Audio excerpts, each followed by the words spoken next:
alam ko na alam nyo rin na meron pong mga tao na gustong-gusto talaga nilang lagi silang nagsasalita. Ano?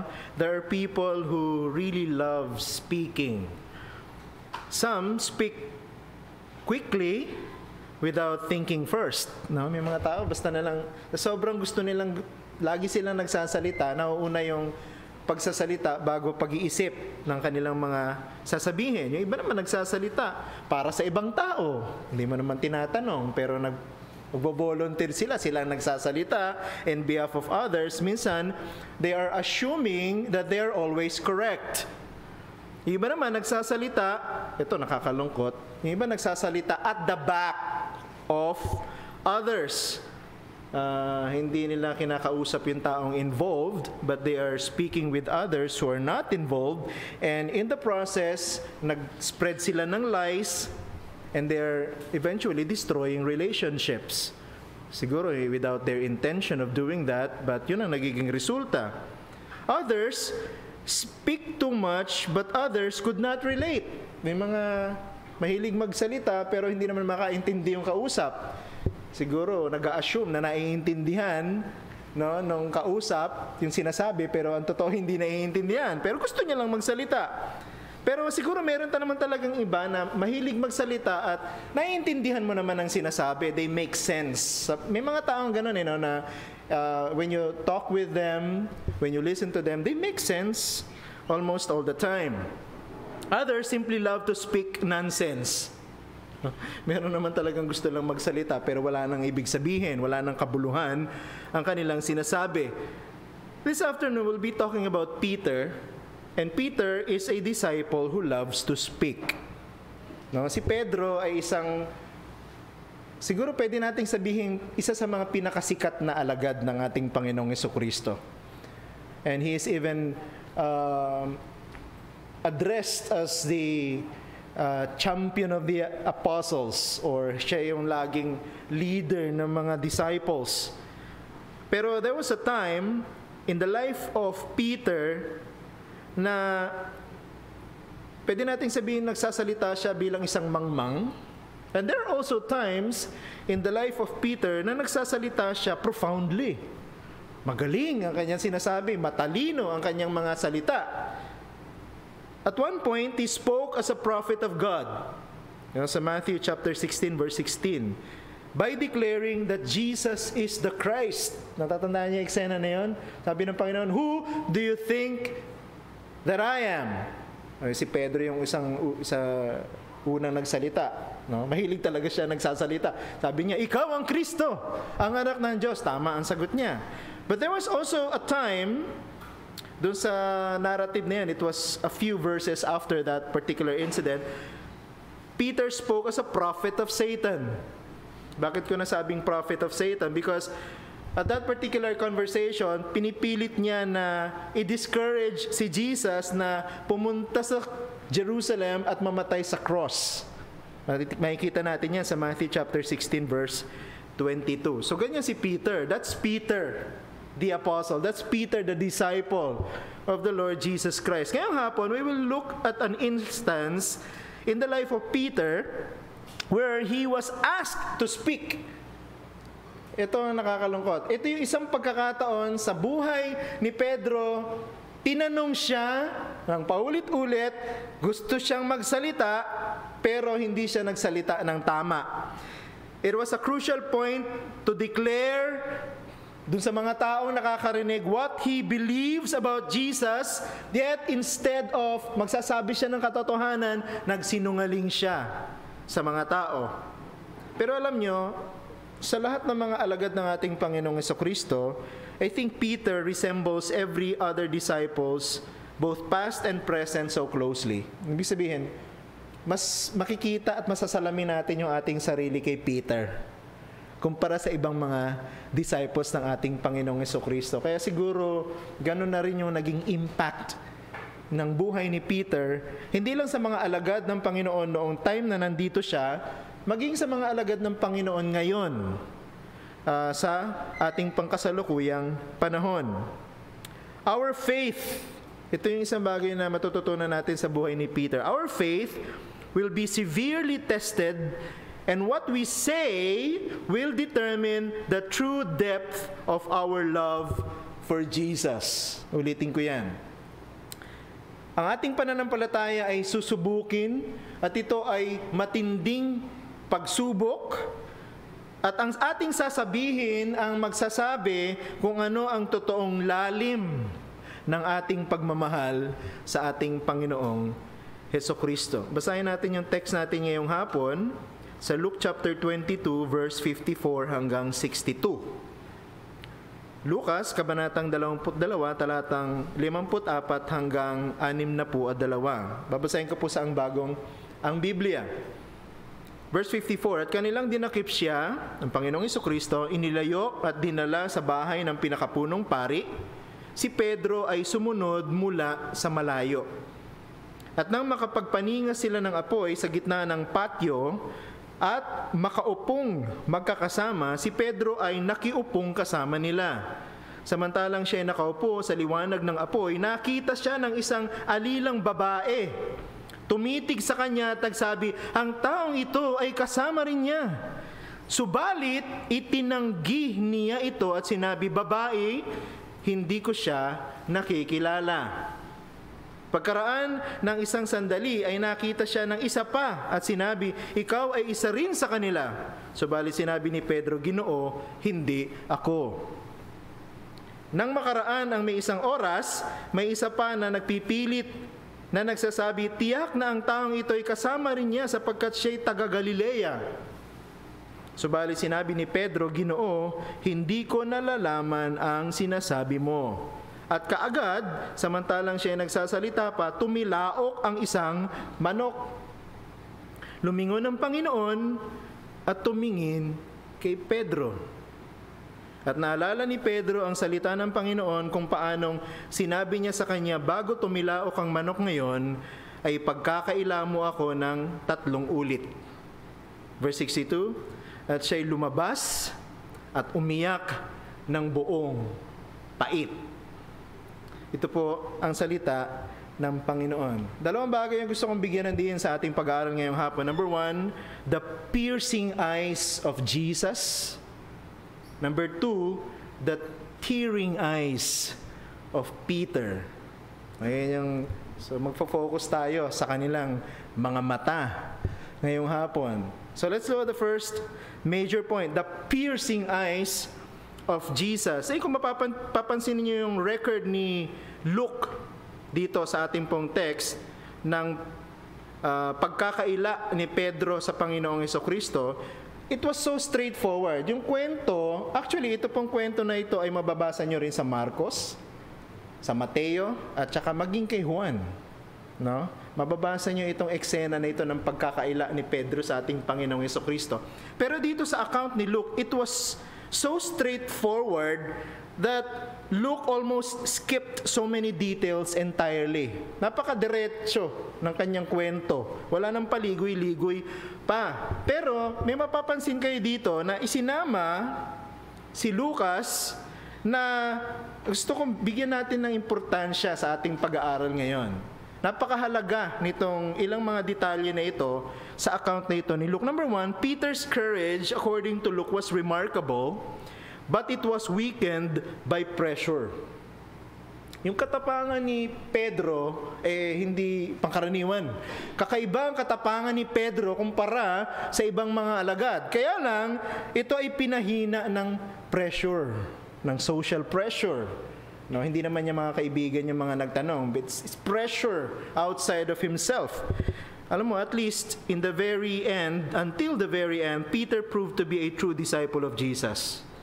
Bakit? At this particular point in the life of our Lord, diba? We are going to remember the death of the Lord Jesus Christ this afternoon sa ating Lord's Supper. At this particular point in His life, yung lahat ng mga alagad niya wala na, nagsipaglipas, nagtago na sila, no? Nag-defend na kanilang mga sarili, na nawala na sa eksena. Ang naiwan na lang talaga na nagpapakilalang alagad ng ating Panginoong Hesukristo ay walang iba kundi si Peter. Tingnan niyo doon sa verse 54b. Di ba? Binasa na natin yung verse, pero gusto nga i-underline ito. Si Pedro ay sumunod mula sa malayo. Maraming alagad ng Panginoong Jesucristo maliban dun sa 12. Diba? May mga ibang mga disciples din, no, sumusunod sa Panginoong Jesucristo, but all of them disappeared. At this crucial moment in the life of Jesus, only Peter was following him from a distance.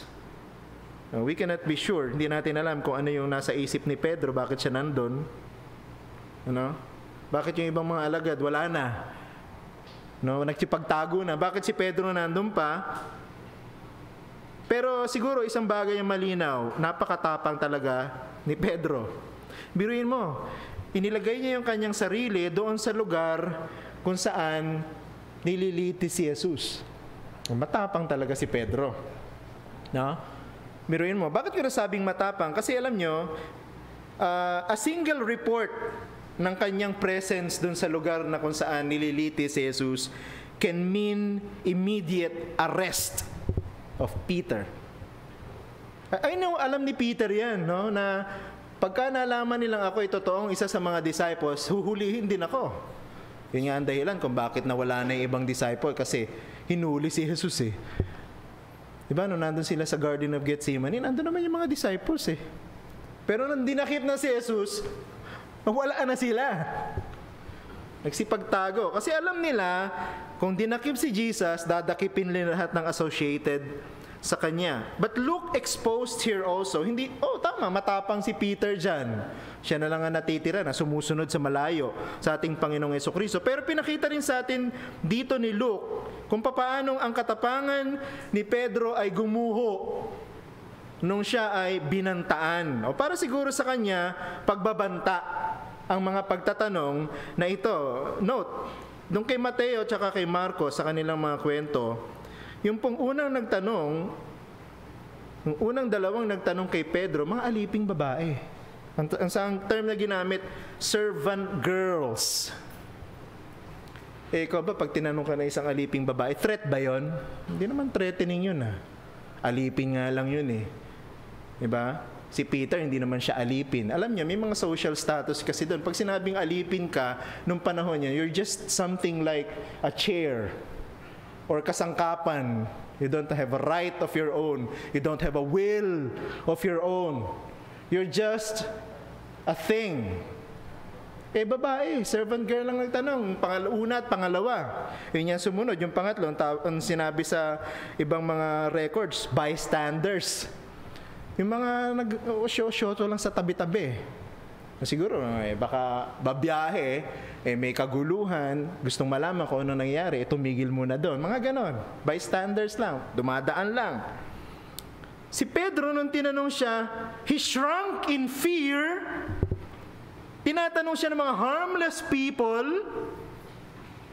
Pero itong Pedro na ito, ang sabi ni John, sa John chapter 18 verse 10, ang bumunot ng kanyang tabak at pumutol sa kanang tenga ni Malchus. Siya yung Pedro na yun, nasa hardin ng Gethsemane. Siya lang ang alagad na bumunot ng tabak. No, sabi nga ng isang commentator na nabasa ko, actually Peter was aiming for the neck of Malchus. Ayun lang, siguro dahil talagang magaling ang reflexes nitong si Malchus, tinamaan yung tenga lang. Ganun katapang yung Pedro na nasa hardin ng Gethsemane. How come itong Pedro na ito, tinatanong ng mga harmless people, sobrang takot? How should we explain this? Peter was brave, but he was also impulsive. Pabigla-bigla, matapang, pabigla-bigla lang ang tapang. No, pasulpot-sulpot lang ang tapang. He is quick to speak, madaling magsalita, madaling magdesisyon, pero ang bagal mag-isip. Hindi mo na nag-iisip, hindi mo na binabalanse ang mga sitwasyon, hindi mo na tinitimbang ang kanyang mga options.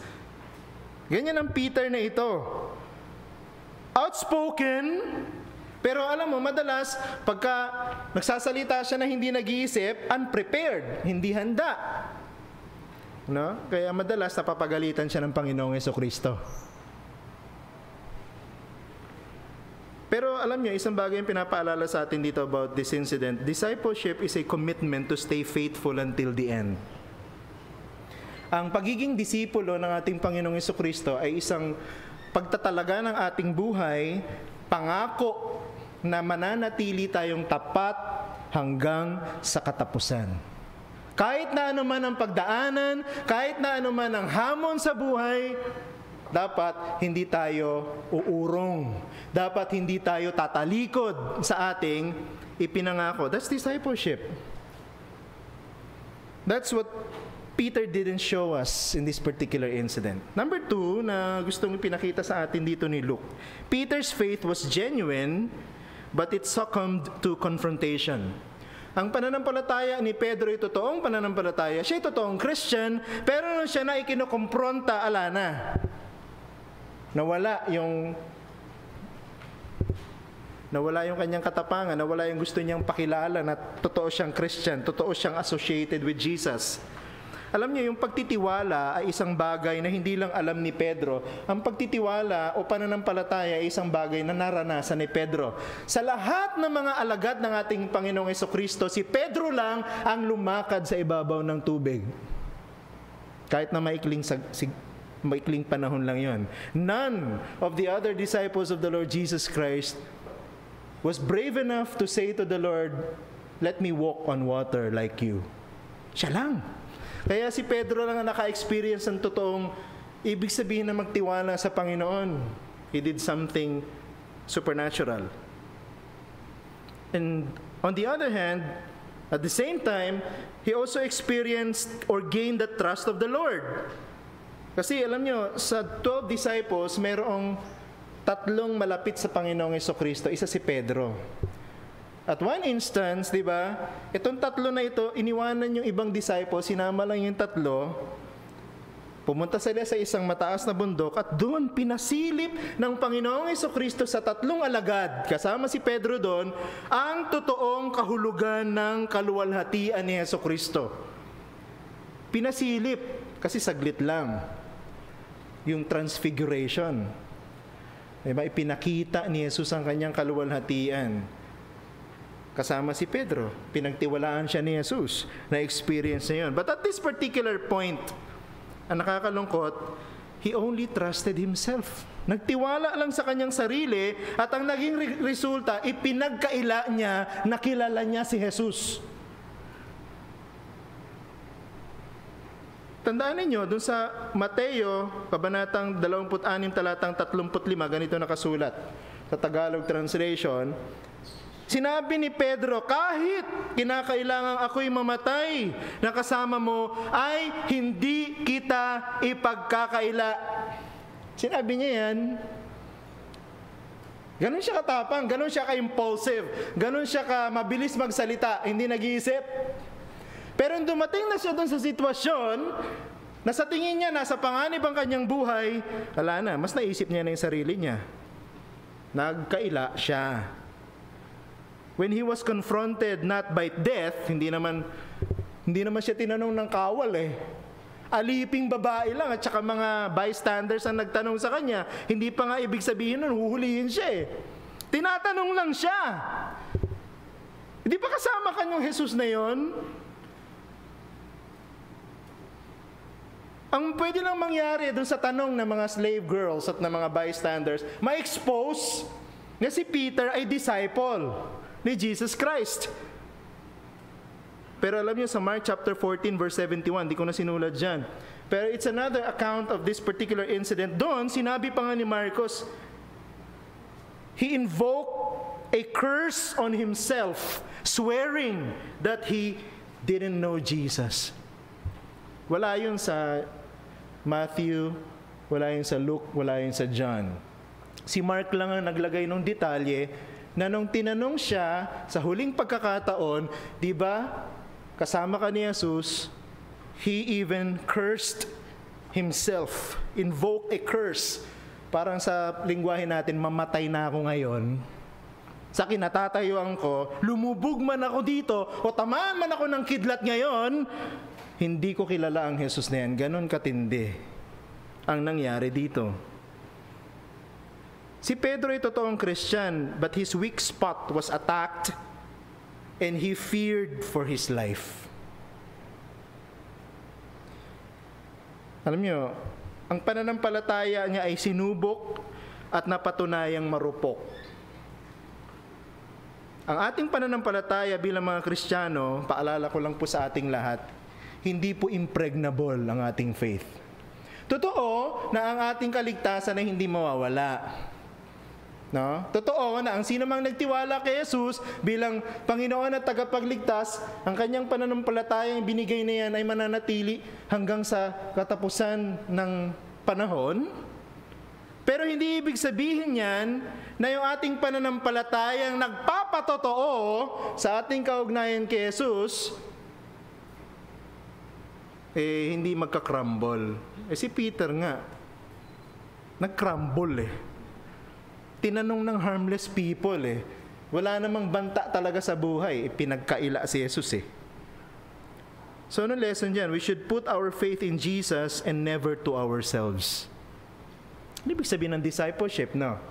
Yung ating pagtitiwala, yung ating pananampalataya ay kay Jesus, hindi sa ating sarili. Pag inalis natin yung focus natin kay Jesus and we put our faith and focus into something else, sigurado, guho ang ating pagtitiwala. Pero alam nyo, itong story na ito, hindi lang naman ito tungkol kay Peter. It's also about Jesus. And I think, ito yung main focus ni Luke for including this story in his account. This does not only reveal to us many things about Peter, it also reveals to us several things about the Lord. Number one, Jesus knows that we are weak and He would never lose His grip on us. Alam ng Panginoong Jesucristo na ang mga mananampalataya niya mahina at hindi kailanman makakahulagpos, mawawala sa kanyang mga kamay ang kanyang mga mananampalataya. Yung pong tatlong pagkakaila ni Pedro ay very serious na offense. Alam mo, kung hindi nagrepent si Peter, we could have tagged him as an apostate. Biruin mo, 3 beses niyang tinanggi si Jesus. No, it's just another way of putting it in our context today, lalo na sa mga highly persecuted nations kung saan, halimbawa, tututukan ka ng baril, sasabihin sa iyo, magpapatuloy ka pa sa pagiging Christian o babalik ka sa pagiging Muslim. Parang ganun yung nangyari kay Peter At kay Peter, hindi niya lang isang beses sinabi na babalik na ako sa dati kong pananampalataya, 3 beses niyang pinagkaila ang ating Panginoong Jesucristo. But we cannot, alam nyo, hindi natin may interpret, hindi natin may intindihan yung nangyari kay Pedro dito sa isang pampublikong eksena na ito. Kung hindi natin idudugtong o i-consider yung isang pangyayaring nangyari sa isang pribadong setting. Na kung babalik tayo sa account na ito, makikita nyo, may nangyari pa naman bago yung enkwentro na ito ni Pedro at dun sa mga taong hindi niya naman kakilala. There was this encounter, a private encounter with the Lord Jesus Christ in the so-called upper room. Ito mababasa natin sa Luke chapter 22 verses 31 to 32. Ito yung nangyari doon sa upper room. At ganito nakasulat, Simon, Simon, narito. Hinihingi ni Satanas na ligligin kayo gaya ng trigo. Subalit ako ay nanalangin para sa iyo, upang ang iyong pananampalataya ay huwag mawala. Kung makabalik ka ng muli, ay palakasin mo ang iyong mga kapatid. Now we need to connect this doon sa triple denial ni Peter. Hindi magkaiba yan, hindi magkahiwalay yan. They are highly or closely connected. Si Jesus, hindi niya lang alam na si Pedro ay mahina. Alam din ng Panginoong Jesucristo kung anong mangyayari sa kanya. Hindi lang pinredict ng Panginoong Jesucristo dito exactly kung anong gagawin ni Pedro, pero ni-reveal din dito ng Panginoong Jesucristo kung anong plano niya pag ginawa na yun ni Pedro. Nakita niyo yung gusto ko Ang Panginoon, alam niya kung sino tayo. Ang Panginoon, alam niya kung Mahina tayo sa ating pananampalataya. Alam niya yung level natin. At hindi papayag ang Panginoon na ang sino man sa kanyang mga totoong anak, totoong mananampalataya ay mapapahamak.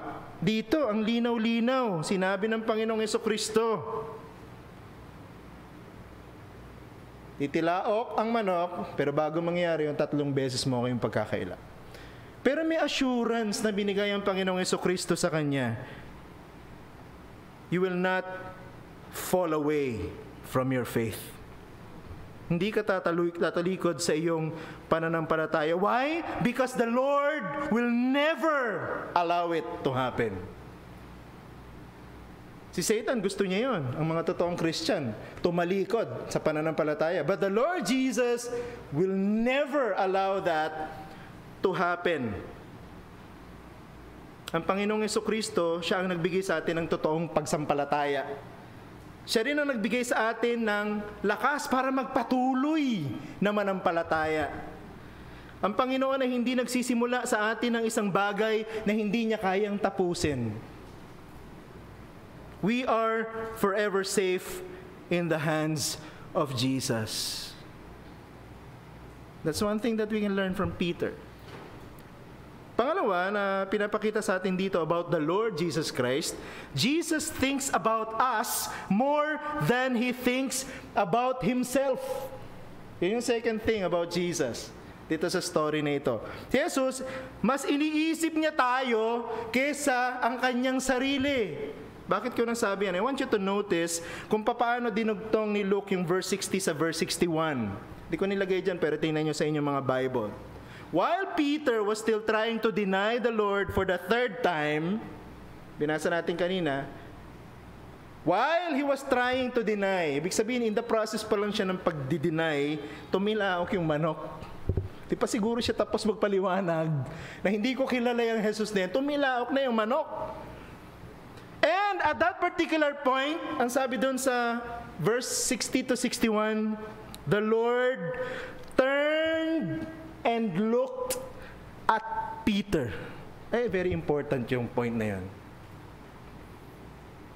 Very important yan for me. That's super serious. Hindi natin alam kung ang Panginoong Jesucristo ay nakatayo pa ba dun sa room kung saan siya ini-investigate. Or ang Panginoon ba ay lumalakad, ini-escort na ba siya ng mga sundalo papunta doon sa susunod na interrogation room? We don't know. But one thing is for sure, the Lord Jesus was expecting that to happen. What? Yung pagtilaok ng manok. Alam na ni Jesus, titilaok ba? Sinabi niya di ba? Bago tumilaok ang manok 3 beses, ipagkakaila mo ako, Pedro. Ang tapang-tapang ni Pedro nang sasabi, kahit mamatay ako, hindi kita pagkakaila. Alam ng Panginoon, mas kabisado tayo ng Panginoon kaysa sa ating sarili. He made sure that he would be able to look into Peter's eyes. Tingnan niyo yung detalye na yan. Wala yan kay Matthew, wala yan kay Mark, wala yan kay John. Kay Luke lang makikita. Sinigurado ng Panginoong Jesucristo magtatama ang mga mata nila. Sinigurado ng Panginoong Jesucristo, nakatingin si Pedro sa kanya at siya rin nakatingin kay Pedro at nagkita ang kanilang mga mata. Peter was used to speaking with the Lord, looking straight into His eyes, di ba? Kasi magkakasama naman sila for 3 years Sanay na si Pedro, pag nagsasalita ang Panginoon, nakatingin ng siguro every now and then the Lord is looking at them, yung mga private teaching niya with the disciples, tinitingnan ng Panginoon ng mga mata nila, kasama na si Pedro doon, sanay na sila doon. Pero itong eye contact na to was completely different. It was a piercing stare. Yung pagtingin ng Panginoon sa kanya, kahit si Pedro alam niya na Nung nakita ni Pedro ang Panginoon nakatingin sa kanya, naalala niya yung sinabi ng Panginoong Jesucristo na siya'y magkakaila ng 3 beses bago tumilaok ang manok. Palagi ko para kay Pedro nakakatakot yung eksena na yun. Siguro ito yung isa sa mga pinaka nakakatakot na confrontation ni Jesus with Peter. Pero alam mo, siguro si Pedro, natakot siya nung nakita niya yung mata ni Jesus nakatingin sa kanya. Now, just try to imagine it. The Lord was being interrogated, and then tumilawak yung manok. Sinigurado ni Jesus magtatama ang mata niya at saka ang mata ni Peter. Nakakatakot yun. Biruin mo, no? Nakatingin sa iyo yung Panginoon na ganyan.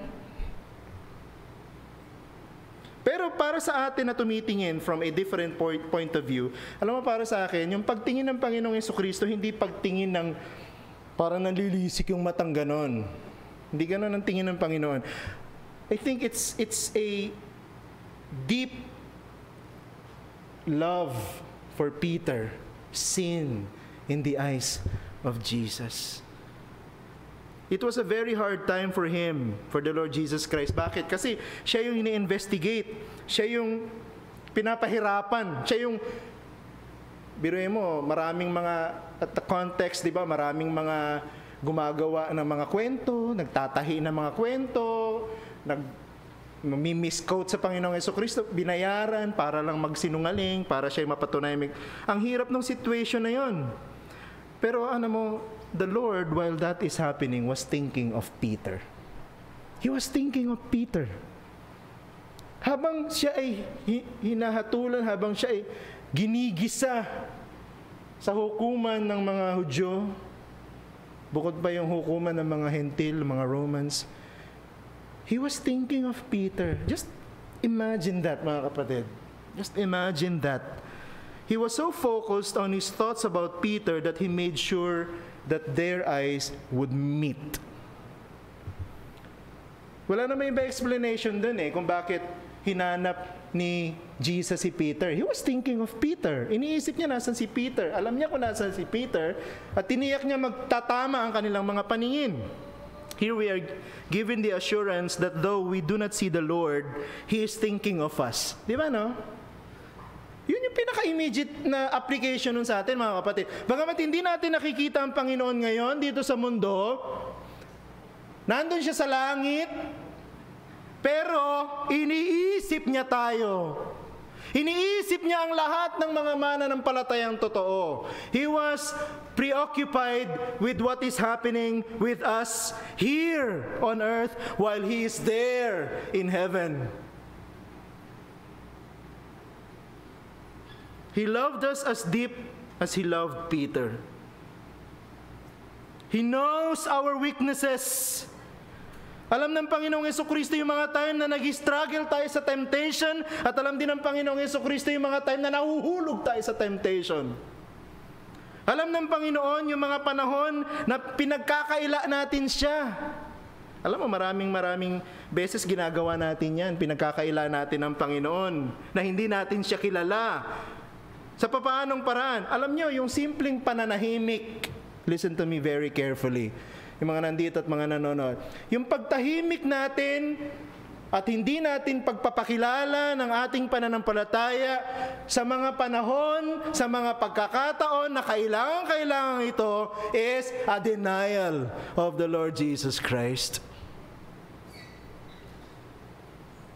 Alam ng Panginoon yun. Alam ng Panginoon yung mga pagkakataon na mas minabuti nating wag mag-share ng gospel. Alam ng Panginoon yung mga pagkakataon na mas pinilit nating manahimik. Dahil ayaw natin na tayo mapasama sa kontrobersya. Ayaw natin na tayo magkaroon ng debate. Ayaw natin na tanungin tayo, questionin tayo sa ating pananampalataya. Alam ng Panginoon lahat yun. Alam din ng Panginoon na doon, pinagkakailaan natin Siya. He knows those private moments when we decided na gawin ang lahat ng kabaligtaran ng gusto niyang gawin natin. Alam ng Panginoon yun. Alam ng Panginoon pag tayo lang sa room. Alam ng Panginoon pag tayo lang mag-isa. Wala tayong kasama. Wala nakakakita sa atin. Alam ng Panginoon yung ginagawa natin na ayaw niya. Alam ng Panginoon lahat yun. He knows our sins. Pero alam mo, isang bagay gusto kong sabihin sa iyo, alam din ng Panginoon, iniisip din ng Panginoon ang ating kapakanan.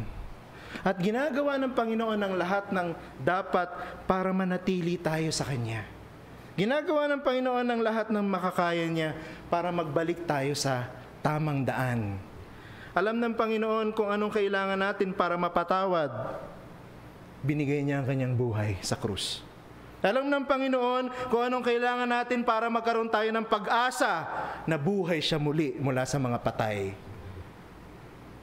At alam mo, kahit na gaano kalayo yung abuti natin sa ating pagsuway sa Panginoon, meron din siyang sagot na biyaya para doon. Ganun tayo kamahal ng Panginoon.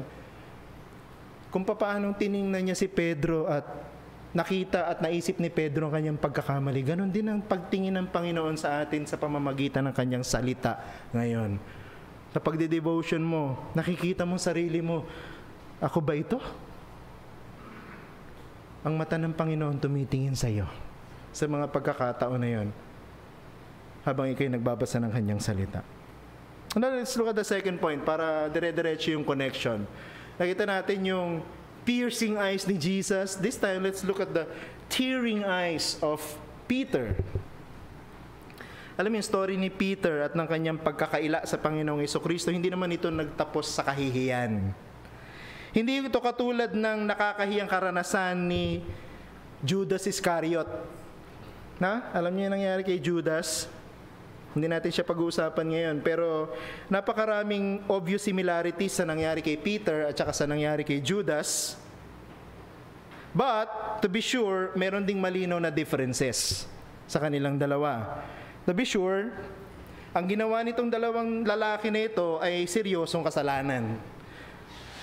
Ang kasalanan ni Judas ay mas seryoso nga lang sa kasalanan ni Pedro, sapagkat ang kasalanan ni Judas ay sinasadya dahil talagang pinlano niya na ipagkanulo ang ating Panginoong Jesucristo. Binenta niya ang Panginoong Jesucristo sa halagang 30 piraso ng pilak.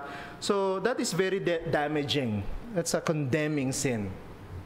But si Peter sinned from weakness, sa kanyang kahinaan.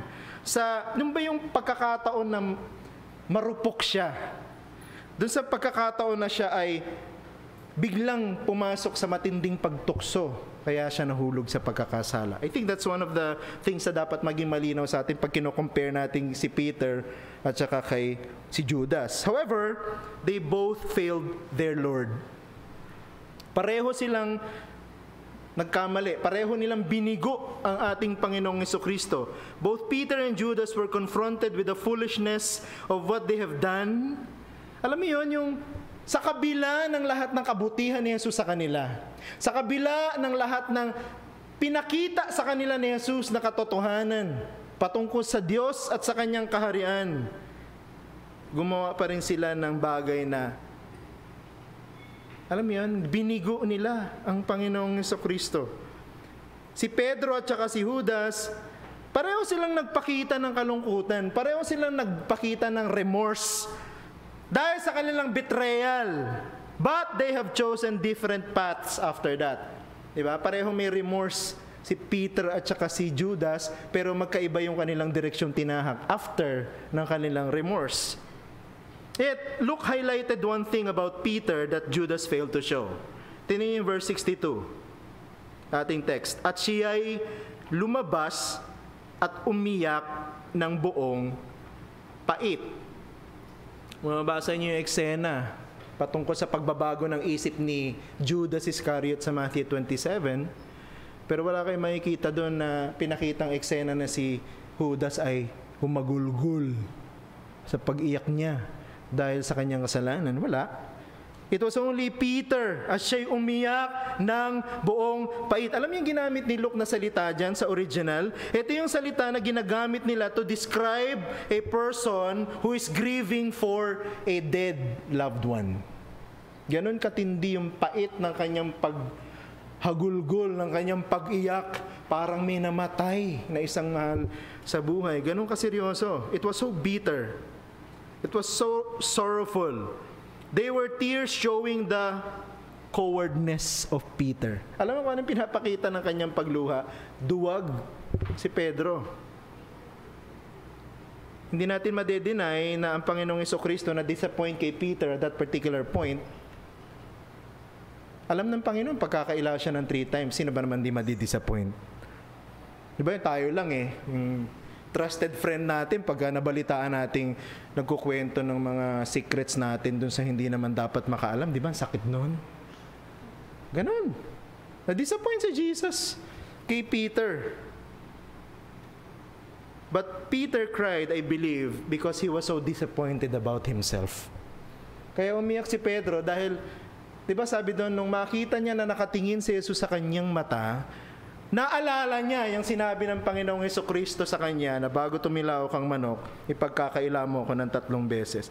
Siguro naalala niya yung mga panahon na siya'y mayabang sa ibang mga alagad. Naalala niya yung mga panahon na siya'y boastful in his proclamation of who he is as a disciple and what he believes about Jesus Christ. Naalala niya lahat yun. Yet at this particular point, hindi niya maamin nakilala niya si Jesus. Just imagine that. If you were in that situation, ang yabang mo, no, ng mga nauna, ako ang unang nagsasalita, ako representative ng mga disciples, and so on and so forth. Mas alam ko kaysa sa kanila. Pero nung pagkakataon na yun, tinatanong ka ng mga babae, alipin, at saka ng mga hindi mo namang kilala. Bumahag yung buntot mo. Tapos sinabi mo, hindi mo siya kilala. Sumumpa ka pa na hindi mo siya kilala. Ganun katindi. Naalala lahat ni Peter yun, kaya siya humagulgol. He must have learned how shameful yung kanyang ginawa at that particular night.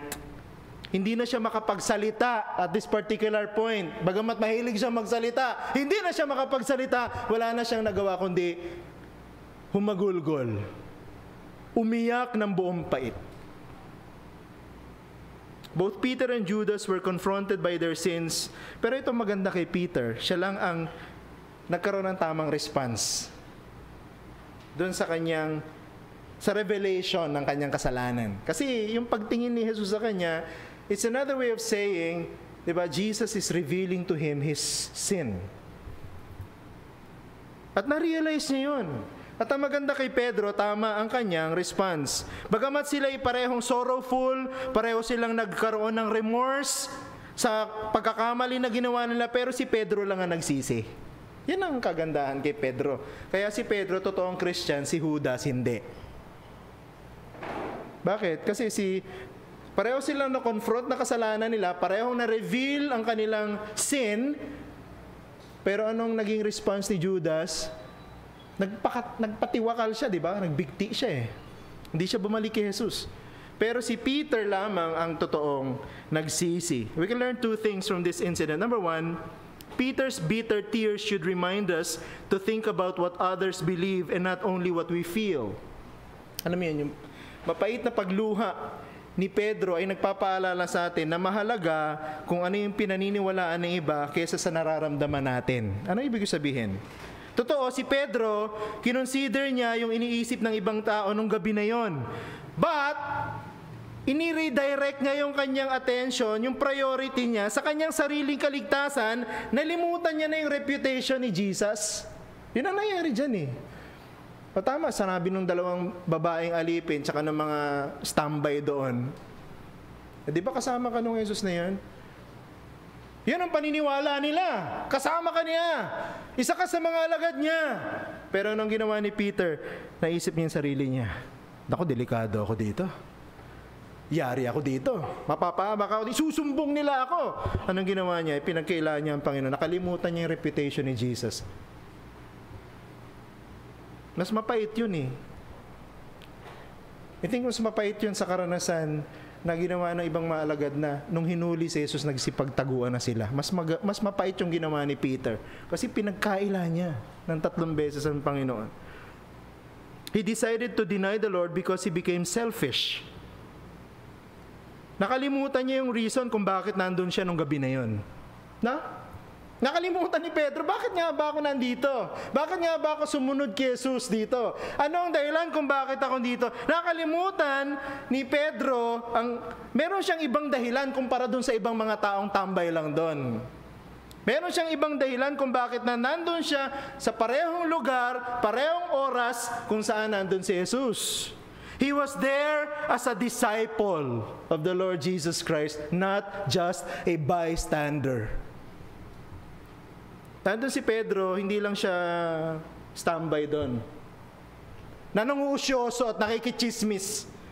Nandun si Pedro because he was a disciple of Jesus. He was there as a follower of Jesus. Hindi lang siya kung sino lang na gusto lang ma-entertain, maaliw, kung anong nangyayari doon. Nakikiusyoso. Hindi lang siya doon para mawala ang kanyang pagkainip. Nakalimutan ni Pedro na nandun siya para sumaksi na si Jesus ang Mesyas. Nandun si Pedro, pero nakalimutan niya na nandun siya para ipaalala, magpatunay na si Jesus ay walang kasalanan, na si Jesus ay inosente. Kalimutan niya yun. How many times have we forgotten what we ought to do for Jesus? How many times? Kayo lang po makakasagot. How many times have you forgotten to become a witness for Jesus in your workplace, in your school, in your neighborhood, in your own house? How many times na nakalimutan yung Christian pala kayo? Sana hindi nga yun eh. Pero parang gano'n nangyari kay Peter, nalimutan niyang alagad siya ni Jesus eh. Nalimutan niya kung bakit siya nandun. Nalimutan niya na bilang alagad, importante ang reputasyon ng kanyang Panginoon kaysa sa kanyang sarili. Nalimutan niya na kasing halaga nito na ang isang disipulo, lagi niyang hinahanap na mai-promote ang kabutihan ng kanyang Panginoon kaysa ng kanyang sarili. Nakalimutan niya na bilang alagad ni Jesus, ang katungkulan niya ipakilala ang mensahe ng kaharian. At yun ay natupad dahil kay Jesucristo. Ang ating testimony na nakikita ng ibang mga tao, importante yun. And they also contribute to the integrity of our witness. Yung patotoo natin, nakakadagdag sa integrity ng ating message. Kung hindi natin ginagawa yun, walang attractiveness ang ating gospel. Diba, no? Test na test to sa bahay eh. Paano mo mahihikayat yung mga kasama mo sa bahay kung sa buhay mo hindi nga makitang Christian ka? Ikaw pa nga nangungunang nagmumura. Ikaw pa nga nangungunang gumagawa ng mga bagay na kasinungalingan. Ikaw ang nagsisimula ng away sa bahay. Paano makikita si Jesus? Paano? Diba? Kaya ko nasabing, pagka nangyayari yun sa buhay natin, pinagkakaila natin Christian tayo. Katulad ni Pedro. Peter failed to become a disciple at that point because he cowardly tried to preserve himself. Alam niyo kung paano niya pinreserve yung sarili niya? By denying his Lord. Ganon kabigat. At sa maraming pagkakataon, ako at ikaw, alamin nyo yung ganong klase ng sitwasyon. Ang bigat, pinagkakaila natin ng Panginoon. Bakit? Gusto nating ingatan ang ating sarili. As a disciple, we should think about what others would think about our Lord more than what they would think about us.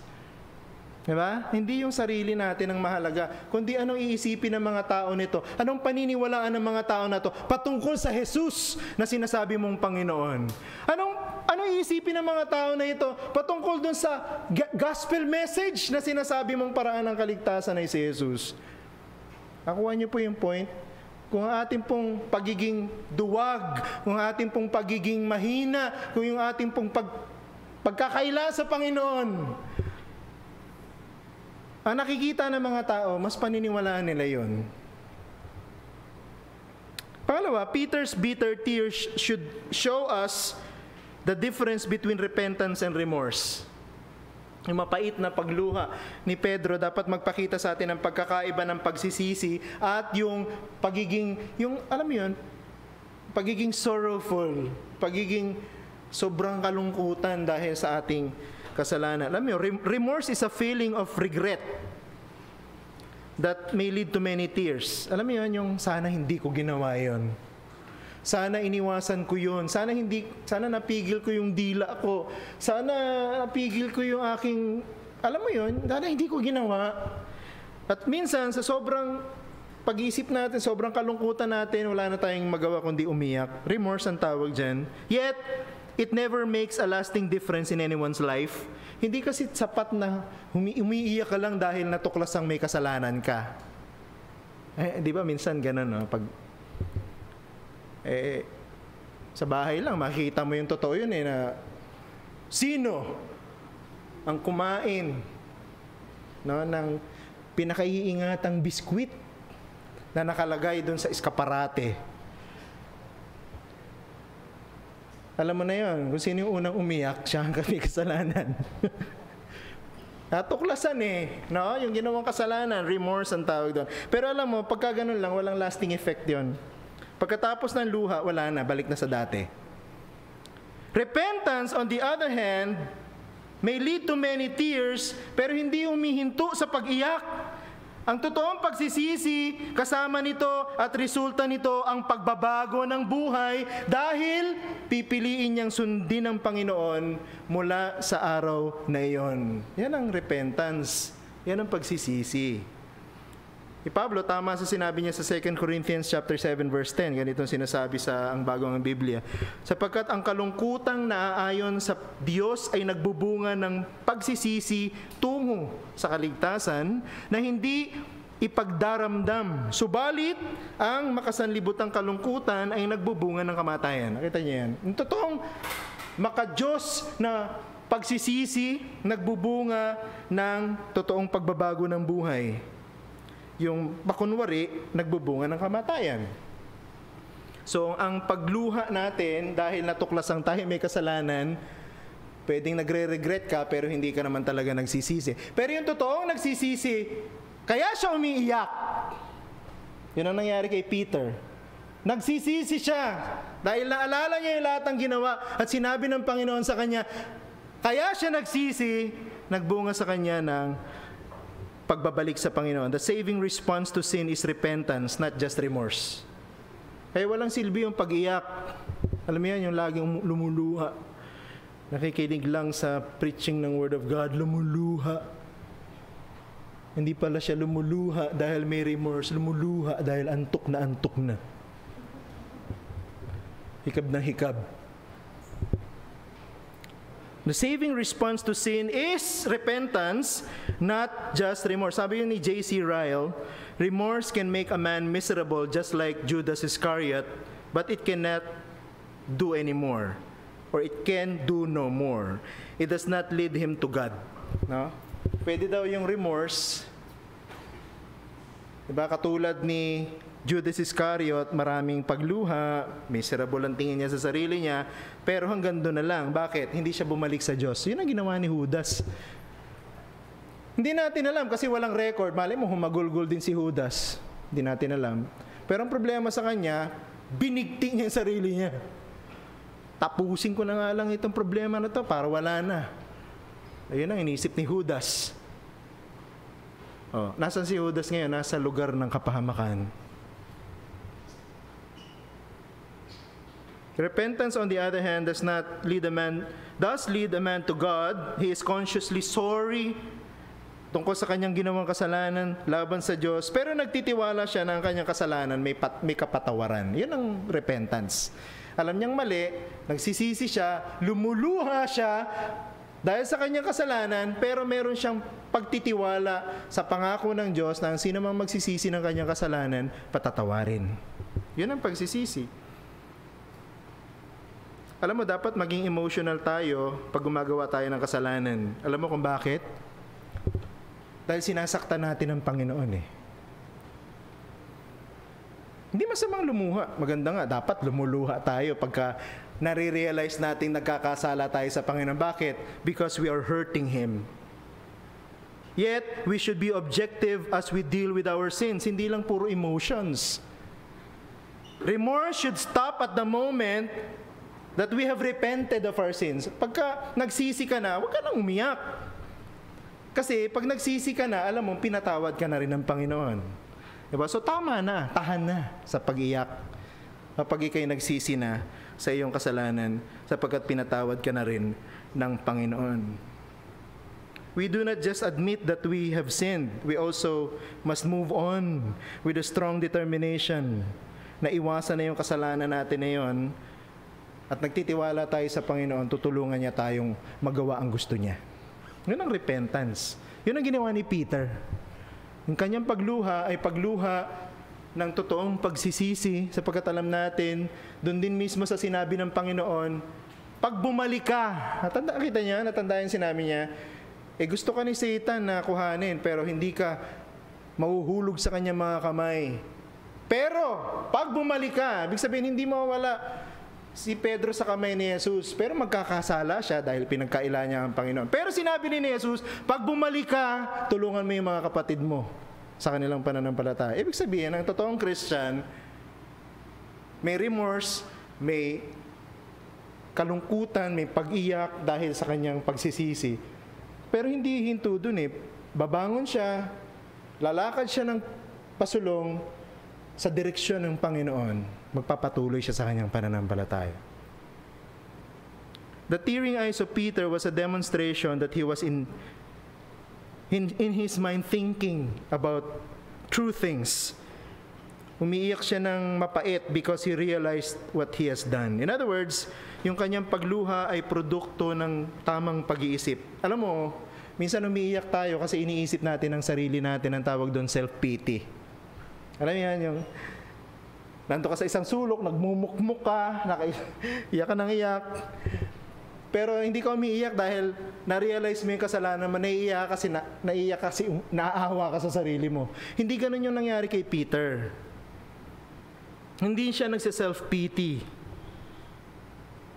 Kasi iniisip ni Pedro kung ano yung mga bagay na ginawa sa kanya ng Panginoon. Naisip niya yung mga tinuro sa kanila ng Panginoon. Naisip niya yung mga yung salita ng Panginoong ipinangaral sa kanya. Naalala niya yung mga kagandahang loob ng Panginoon sa kanila. At ang lahat ng ito nagpa-realize sa kanya ng kanyang kasalanan. Kaya dito, makikita natin na may koneksyon yung alam natin kung sino si Jesus sa pag-amin natin ng kasalanan natin. Pag naalala natin ito si Jesus, itong ginawa niya para sa atin, lalo na sa konteksto natin ngayon, di ba? Maalala natin sa pamamagitan ng banal na hapunan, si Jesus na matay sa krus para iligtas tayo. Alam mo, hindi masamang umiyak ka pag naintindihan mo yung ginawa ni Jesus. Ganun yung nangyari kay Pedro. Naalala niya kung sino si Jesus, nakita niya ang ginawa ni Jesus para sa kanya, kaya ang tamang pagtugon sa kanya, pagluha ng mapait, pagsisisi at pagbabalik loob sa Panginoon. Kung Kristiyano ka ngayon, kung kinakausap kita ngayon at Kristiyano ka, dapat lang na umiyak ka ng mapait katulad ni Pedro pagka nare-realize mo ang kasalanan mo. Sama ko yung sarili ko dyan. Di ko alam kung kailan yung huling panahon na kayo ay humagulgol sa Panginoon. Dahil na-realize ninyo kung na paulit-ulit ninyong ginagawa yung ayaw niya. Namatay na ba sa buhay niyo yun? How many times did I go through that situation? Nananakit na yung lalamunan mo sa sobrang pag-iyak. Alam mo, yung ginawa ng Panginoon para sa iyo, iligtas ka. Tapos itong kasalanan lang na to, hindi mo matalikuran. Mga ganong eksena. Ulit mong ginagawa. It's not bad for us to cry pag nare-realize natin ang ating kasalanan. Kasi alam mo kung bakit? Kasi pag gumagawa tayo ng kasalanan, we are betraying the Lord. When we sin, we are betraying His trust. Alam mo yun? Nagtitiwala siya sa atin, alam natin Bakit? Binabasa natin yung Bible Nagtitiwala ang Panginoong Jesucristo sa atin na alam natin ang totoo. Kapag totoo tayong Kristiyano. At tapos ito, gagawin natin kung ano yung mali. Tama lang umiyak tayo. Tama lang humagulgol tayo sa Panginoon. Pero, hindi nagpuputol doon, di ba? Pag nagsisi tayo, humagulgol tayo, kapalit nun, magiging masaya tayo sapagkat alam nating sapat ang ginawa ni Jesus na pag-aalay para ang kasalanan natin patawarin niya. Kalimutan niya kung gaano kalayo ang silangan sa kanluran. Ganon din naman ang gagawin ng Panginoon sa pinagsisihan nating kasalanan. Kung gaano kalalim ang pinakamalalim na bahagi ng dagat, doon niya ibabaon ang ating kasalanan. Ibig sabihin, kalilimutan ni Jesus. He will not use our sins against us. Ganon siya magpatawad. Kaya nga dapat ganon din tayo magpatawad, di ba? Hindi yung pag nagkasala siya, nagsorry siya sa'yo, lagi mong isipin, ginawa niya sa akin to nung isang taon, 2020. Paulit-ulit nga. Tapos magagalit ka na naman sa kanya. Hindi ganun ang pagpapatawad, kapatid. Baka hindi mo talaga pinatawad pagka ganun. Ang pagpapatawad, umiyak tayo pagka nagkaalaman tayo ng kasalanan, hingi tayo ng tao. Pagpapatuloy tayo, mag-move on tayo. At yung mga kasalanan na hindi na natin isusumbat sa isa't isa yun. Tapos na yun eh. Kasi nagsisi na tayo doon. Nagpatawaran na tayo doon. Eh, kung hindi ka naman Christian, kinakausap kita ngayon, sana isipin mo kung ano yung ibig sabihin ng inaalay ni Jesus sa pamamagitan ng kanyang ebanghelyo. Na i-observe ngayon ng mga Christian na nandito ngayon. Kung hindi ka pa Christian, makikita mo yung mga Christian na kukuha ng tinapay, iinom sa saro na may katas ng ubas. Sana maisip mo na ito ay pagpapatunay ng ginawa ni Jesus doon sa krus ng Kalbaryo para mapatawad ang kasalanan ng isang tao. Parang isang tao ay maligtas. And kung hindi ka pa Christian, gusto kong pag-isipan mo ito. Kung ginawa ito ng Diyos, kung pinagdesisyonan ito ng Diyos, ibig lang sabihin, wala nang ibang paraan para ang tao maligtas at makatakas sa parusa ng Diyos. Ano ibig sabihin? Kung pinadala ng Diyos ang kanyang nag-iisang anak para mamatay at muling mabuhay, ibig sabihin wala tayong kayang gawin para iligtas ang ating sarili. Gumawa na nga ang Diyos ng ganun eh. Ngayon kung iisipin mo pa rin na kaya mo iligtas ang sarili mo, nilalapastangan mo na ang Diyos niyan. It's blasphemy to even think that you can contribute good works sa kaligtasan mo. It's totally absurd. Para isipin mo si Jesus, isa lang sa mga option papunta ng langit. Jesus is the only way. No one can go to the Father except through Jesus Christ. God has done what was impossible for us to do so that it would be possible for us to be with Him again. Ginawa ng Diyos ang imposible para sa atin upang maging posible para sa atin ang makasama natin ng Diyos muli. Manalangin tayo. Aming Ama, kami po ay nagpapasalamat sa inyo for once again reminding us through the example of an apostle, a disciple called Peter. Hindi namin minsan re-review itong nangyari sa kanya, but this is closely related to the death of the Lord because it happened during that time kung saan dinakip na siya sa hardin sa Gethsemane at siya nililitis na at alam namin tuloy-tuloy na yon hanggang siya pinako sa krus. But there was Peter. Merong example sa kanya, pinakita niyo sa amin. Ang pagtingin ninyo sa amin ay pagtingin ng pagmamahal sa kabila ng aming mga kasalanan. At ikaw ay nagpapaalala sa aming, naghihintay ka lang sa aming pagsisisi at panunumbalik sa iyo. Pero sana yung mga hindi pa mananampalataya dito, magkaroon din sila ng pagluha sa kanilang mga mata.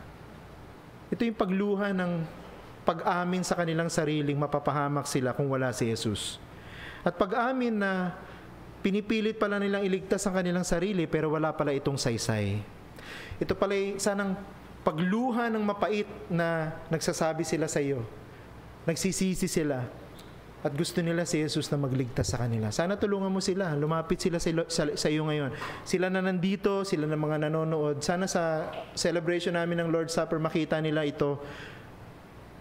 Ang Panginoon ay tumitingin sa bawat isang tao sa ibabaw ng mundo. Pero sila lamang na lumuluha sa kanilang mga mata nang may totoong pagsisisi, ang titingin din sa Panginoong Jesucristo at maliligtas. Magligtas nga po kayo ng mga hindi pa mananampalataya ngayon. Ito po ang aming dalangin sa pangalan ni Jesus. Amen.